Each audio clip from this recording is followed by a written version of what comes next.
On parle du cas d'Éric Ciotti, de ce qu'il a fait de manière solitaire, hein, si on le comprend bien, pas en tant que président du parti Les Républicains. Enfin, si on voit l'intégralité de la séquence depuis qu'hier, il a annoncé qu'il voulait que son parti passe des accords avec le Rassemblement national. Il a surpris tout le monde.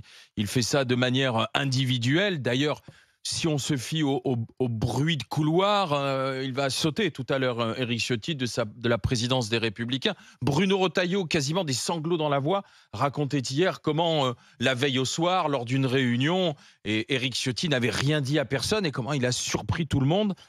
Ensuite, en faisant ce choix d'aller vers le Rassemblement national. D'ailleurs, je vais vous montrer une petite séquence, vous allez l'écouter.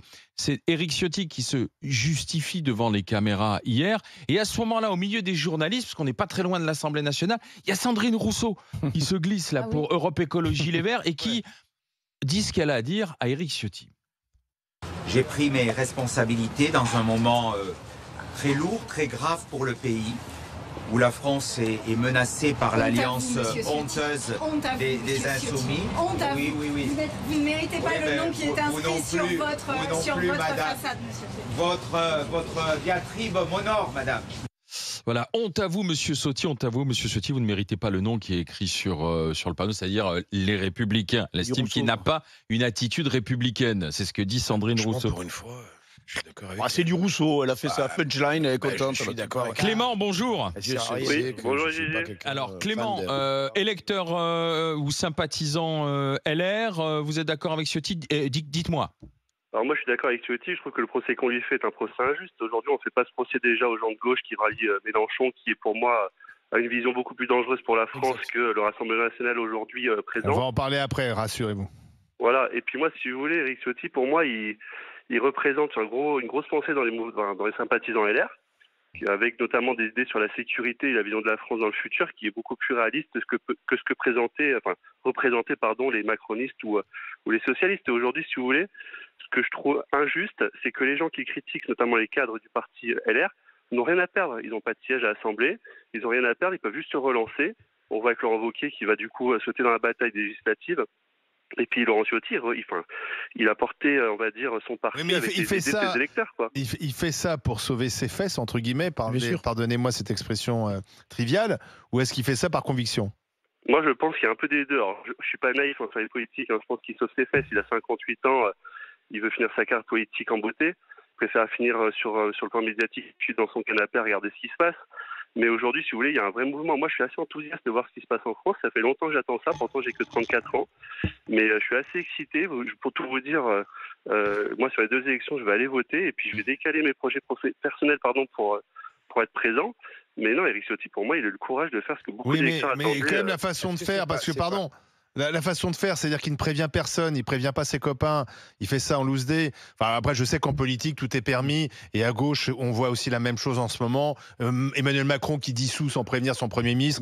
On a vu qu'en 3 jours, effectivement, des comportements que nous, journalistes ou citoyens dans les grandes gueules, peut-être qu'on se dirait dans la vraie vie, on se comporterait pas comme ça avec ses amis. Parce que quand même, Bruno Retailleau, je ne sais pas si vous l'avez entendu, Bruno Retailleau, il avait des trémolos dans la voix parce qu'il avait vraiment l'impression d'avoir été trahi par son ami. Mais oui, mais alors je suis d'accord avec vous, c'est pas bien ce qu'il a été. Enfin, la forme n'est pas bonne. C'est des réactions humaines aussi. Mais attendez, parce que Clément, je voudrais comprendre votre logique. Vous dites, je suis assez excité par ce qui se passe là en ce moment. Même, je vais mettre un peu de côté mes projets professionnels. Ça veut dire quoi? Qu'est-ce que c'est cet éclatement de la vie politique, cette recomposition de la vie politique avec le RN en tête, c'est ça qui vous motive là en ce moment? Mais si vous voulez, en fait, moi je pensais que ça se produirait après François Hollande. Il y a eu Sarkozy et Hollande, tout le monde était déçu. Macron est arrivé, il a pris la place qu'il avait à prendre au milieu. Aujourd'hui, c'était inévitable. Je pense que le pays doit vraiment se poser la question, est-ce qu'on part vers l'extrême gauche ou vers l'extrême droite? Je pense que c'était inévitable et je ne pensais pas que ça se passerait à ce moment-là, quoi. La dissolution, pour moi, ça a été un vrai effet de surprise. Et je pense que beaucoup de Français l'attendent et je pense qu'il va y avoir une vraie concrétisation des votes européennes aux législatives. Donc vous pensez que le résultat des européennes va se confirmer aux législatives? Si la droite ne fait pas barrage à l'extrême droite. Et aujourd'hui, oui. Voilà, donc pour vous, la recomposition doit se faire à droite entre le Rassemblement national et une partie des Républicains. Je ne vois pas, moi, d'électeurs, on en parlera tout à l'heure, mais je ne vois pas des électeurs LR voter Front Populaire au deuxième tour dans un front républicain, vous voyez. C'est ce que vous souhaitez, vous, Clément, c'est ça? Ah ouais, moi je souhaite que les gens de droite se rassemblent comme la gauche l'a fait depuis quelques années, quoi. Mais Olivier, vous avez l'air tous surpris du positionnement de Ciotti. Ciotti, depuis longtemps, qu'est-ce qu'il défend? Il est sur la même ligne que le Rassemblement national. Immigration, sécurité, immigration. Non, mais vous avez raison, sauf qu'il est pas s'étonner de mais sur 2 points. Oui, mais parce que pour l'économie, sur l'économie, le pouvoir d'achat et ça, c'est terminé. Oui, mais sur l'économie, regarde, ils sont d'accord sur rien, puisque là, c'est un. Mais en attendant, je te rappelle, c'est un programme de gouvernement, normalement. Oui, mais on l'a vu. Pour envoyer des députés de la nation, pour voter des lois avec un programme. Je suis d'accord avec toi. Ce que je veux dire par là, c'est le fond de la pensée de Ciotti. Tout le monde le connaît depuis longtemps. Retailleau le premier et tous ses copains. Oui, bien évidemment. Le problème, c'est qu'il est président. Il aurait été. Moi, ça m'aurait pas choqué. Il aurait été simple député et pour des convictions personnelles, il dit mais il est président d'un parti, c'est-à-dire qu'il engage tout le monde. Et d'un parti, il met tout son parti, toute l'histoire de son parti, c'est incroyable, en porte-à-faux. Oui, mais il y a tout un tas de lâches aussi en politique. Il met son parti dans la réalité aujourd'hui qui est de la. Oui, mais dans ce cas-là, il faut en discuter au sein des instances du parti avec les militants. Oui, mais au moins c'est médiatique maintenant. Au moins c'est médiatique, c'est public, on voit ce que chacun pense. Mais je suis pas sûr que lui en sorte grandi. Non, mais je pense qu'il a plus à perdre à titre personnel qu'à gagner. Lui, à part son siège. Il a des idées, Ciotti, c'est l'ennemi d'Estrosi et il veut en 2026 être le maire de Nice. Voilà ses idées, voilà son objectif, Ciotti. Je vous le dis, Ciotti, il en a complètement rien à foutre du Rassemblement national, il en a complètement rien à foutre des LR, il en a complètement rien à faire, excusez-moi pour le mot, il en a complètement rien à faire d'une place au gouvernement puisqu'il sait que c'est quelque chose d'éphémère. Il sait que c'est quelque chose d'éphémère. Ciotti a un objectif, un seul, c'est la ville de Nice et c'est dégager Estrosi de l'hôtel de ville de Nice. C'est son objectif et son objectif unique. Le vrai front citoyen et républicain aujourd'hui. Comme d'habitude, c'est un vrai politique. Il ne pense qu'à sa gueule. Le vrai front citoyen et républicain aujourd'hui, c'est entre nos mains, nous les électrices et les électeurs de ce pays, de sanctionner tous les magouilleurs d'appareils, tous les manipulateurs d'opinion, tous les manipulateurs d'électeurs. Parce que moi, j'en ai marre. Il dit, voilà, il n'y a pas de problème, moi je jette un parti gaulliste qui a une histoire républicaine à la poubelle parce que je veux devenir maire de Nice. Parce que, comme tu l'as dit, peut-être je n'ai pas de compétences en dehors de la politique, j'ai envie d'avoir un chauffeur ou que sais-je. Donc moi, en fait, le vrai front citoyen, dans ces élections, c'est pour moi de sanctionner tous les magouilleurs de la vie politique française parce que ça suffit et c'est à cause de ces gens-là. Mais c'est pas vrai, il y a plein de gens bien en politique. Il y a des élus locaux qui touchent même pas un SMIC pour travailler. Mais je suis désolée. Il y a des députés, il y a des sénateurs, il y a des élus. Hier, il y avait un rapport du Sénat qui sortait sur Total et les énergies fossiles à la poubelle parce que évidemment les médias sont concentrés sur ce qui se passe, sur la crise politique. Il y a des je suis désolée, il y a des élus partout qui travaillent, qui touchent même pas un SMIC, des maires qui se font menacer, alors non, des élus locaux. Il y a des maires qui se font menacer alors qu'ils se battent tous les jours pour que la voirie soit propre, pour que les gens soient en sécurité. Ils galèrent les maires du rural. Voilà, il y a des gens magnifiques dans l'engagement politique. Mais il y a aussi des dégoûtants et je suis désolée, le Front citoyen, c'est les dégoûtants dehors. C'est les citoyens de ce pays qui doivent avant de parler des valeurs et des convictions, après on pourra être d'accord, pas d'accord sur le fond des idées. Avant ça, on doit dégager les dégoûtants, j'en ai marre. Mais ce qu'il y a d'important à dire aussi par rapport à ce type, pour finir avec vous.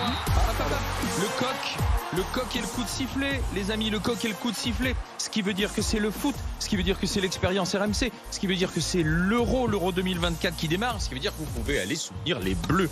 De quelle manière? En envoyant euro par SMS au 732-16. EURO. Euro par SMS au 732-16. Si vous êtes tiré au sort, eh bien, vous gagnez le voyage à Leipzig, le transport et l'hôtel, la rencontre avec les équipes d'RMC avant le match le 21 juin prochain et les places surtout pour aller assister à France-Pays-Bas le 21 juin prochain. C'est à Leipzig, les amis. 21 juin, le parcours de l'équipe de France dans l'Euro. Vous pouvez le vivre en tant que spectateur sur place. Allez, vous m'envoyez euro par SMS au 732-16. À vous de jouer, à vous de gagner. Je remercie Clément d'avoir été avec nous. Pardon, je t'ai coupé. Non, c'est pas grave. Ce que je voulais rajouter par rapport à ce qu'a dit Flora, c'est au-delà d'être maire de Nice ou autre, ce qui obsède Ciotti depuis longtemps, c'est de devenir ministre de l'Intérieur. Et je pense qu'il a même peut-être dealé ça avec Marine Le Pen. C'est quasiment sûr. C'est vrai qu'il est fasciné par la sécurité, par toutes ces problématiques. Donc, il rêve que de ça. Et son objectif, c'est ce qui veut dire que si jamais le Rassemblement national devient majoritaire aux forces à l'Assemblée nationale. Elle se souviendra de ce qu'a fait Éric Ciotti. Elle pourrait à ce moment-là dire Ciotti à l'intérieur. Après ça que le patron de Frontex, quand même, est numéro 3 ou 2 sur la liste. Oui, voilà. Mais Bruno, moi ça ne me choque pas. Aussi. Parce qu'on va quand même rappeler aussi tous ceux qui avaient fait la campagne de Fillon et qui ont rejoint Emmanuel Macron aussitôt. Pour la gamelle. Pour la gamelle. La victoire de Macron et qui avait des propos d'ailleurs très durs. Parce que si on reprend les paroles que tenait par exemple un Gérald Darmanin ou un Bruno Le Maire sur Emmanuel Macron pendant la campagne de 2017, bon, les mêmes ensuite se sont retrouvés ministres. Donc. Mais le problème, c'est qu'en fait, si Éric Ciotti avait dit « je quitte la présidence des LR », pour des raisons personnelles, je pense qu'il est temps de se rallier, de faire alliance avec Bardella, etc. Ouais, je pense que ça aurait été plus classe. Là, quand même, il a entraîné toute sa famille politique dans le mur. Nous sommes avec Stéphane. Bonjour Stéphane. Oui, bonjour. Bienvenue Stéphane. Qu'est-ce que vous en dites alors? Éric Ciotti, c'est la bonne stratégie? Il a raison ou c'est un traître? Ah non, c'est un traître pour moi. De toute façon, ça fait longtemps qu'on le sent. C'est pas quelqu'un qui a une droite républicaine, Ciotti. C'est une droite, moi, je suis fascisante. Donc, moi, ça me convient pas. Moi, je suis un ancien électeur du LR. J'ai voté Sarkozy 2 fois. Je suis passé chez Macron parce qu'il y a eu l'affaire Fillon. Je suis un peu resté, le projet me plaisait bien. Il correspondait à mes attentes. Voilà. Moi, je suis quelqu'un qui est pour, bien sûr, le travail avant tout, l'école. La sécurité, mais bon, c'est pas non plus une chose évidente. Mais de là à passer de ce qu'a fait Ciotti, non. Non, attendez, c'est pas la même chose d'être un LR. Moi, j'ai trouvé très courageux et je suis prêt à retourner chez eux parce que je trouve que l'attitude qu'ils ont eue, les dirigeants de LR, est excellente pour moi. Voilà, ça c'est une vraie. Voilà, on a une politique. On meurt avec ses idées. Ouais. On va pas chercher les idées des autres. Je suis d'accord avec vous. Alors il y a aussi des honnêtes. On a trahi un peu certains des gens du LR ont été vers Macron. Mais attendez, aller de LR vers Macron, c'est pas la même chose. Moi, je pense qu'Éric Ciotti est plus. Oui, mais Éric Ciotti, il n'est pas plus proche de ce que dit Marine Le Pen sur l'immigration et la sécurité que d'Emmanuel Macron. Enfin, pardon. Moi, j'aurais été plus surpris si Éric Ciotti m'avait dit hier soir « je rejoins Emmanuel Macron ». Et je pense que là, on serait tous tombés de notre chaise. Absolument. Ah oui, d'accord. Mais là, je suis d'accord. C'est pour ça que moi, le parti d'aujourd'hui, moi, Ciotti, tête du parti des LR, ça me convient pas. Ça me convenait pas. Ah oui, d'accord. Mais il avait été choisi par les militants. Donc ça veut dire quand même qu'il y a des militants. Il y a des militants LR qui pensent comme lui. Oui, d'accord. Ok. Mais je suis pas militant LR. Moi, je suis sympathisant LR. C'est les militants, oui. Voilà, donc les militants sont plus à droite. Pour vous. Dans les militants, il y a 5 ans. Moi, je suis un sympathisant. Je suis un électeur plutôt de droite, mais traditionnel. Voilà, républicaine. Voilà, il y a des valeurs, il y a des choses libérales. Chiracien. Voilà, oui, chiracien, pas forcément, parce que c'est pareil. Vous savez, la politique, je pense que c'est un peu plus compliqué qu'on veut le dire. Moi, tous les gens il y a des gars à Faucon, on va tout changer, tout refaire. Tout ce qui était à gauche, c'est pas bien. Disons que voilà, pour vous. La droite vraiment dans laquelle vous vous reconnaissiez, c'était la droite Sarkozy 2007, quoi. C'était celle-là, quoi. C'est ça. La France qui se lève tôt, qui travaille, la sécurité. Alors après la sécurité, je pense qu'il il a pas non plus. Moi, je pense que le problème un peu des politiques. Parfois, et c'est un peu le cas de Macron, entre parenthèses, c'est que, alors, Macron c'est un peu différent parce que lui c'était là en même temps, donc on va dire c'était un peu plus dans l'air du temps. Mais, par contre, moi ce qui m'a gêné un peu chez Sarkozy, c'est qu'il aille piocher aussi dans les mecs de gauche. Qu'est-ce que c'est que ces mecs? Rester des fidèles. C'est entre parenthèses la force des Le Penistes. Ils sont droits dans leur botte. Vous avez vu? Un mec qui va de travers, il vire, on dégage, il pose pas de... Madame Le Pen, elle se pose pas de questions, elle, hein. Donc, voilà, donc pour vous, Stéphane, là, maintenant, Éric Ciotti, il faut qu'il assume dehors. Alors, on va voir. On vous a posé la question. On en a parlé pendant 20 minutes. Accord LR-RN. Est-ce qu'Éric Ciotti est un traître? Est-ce qu'il a raison? On va voir votre humeur. Qu'est-ce que vous en pensez? Attention, résultat final. Est-il un traître? Non, 73%. Ça veut dire beaucoup de choses. Donc, vous êtes plutôt... là, tel que vous nous avez suivi sur la démarche, Éric Ciotti, vous l'approuvez. Allez, dans un instant, le on s'en fout pas, et ensuite à 10h, on fera appel à vous de nouveau au 32-16 pour savoir si Emmanuel Macron a vraiment raison.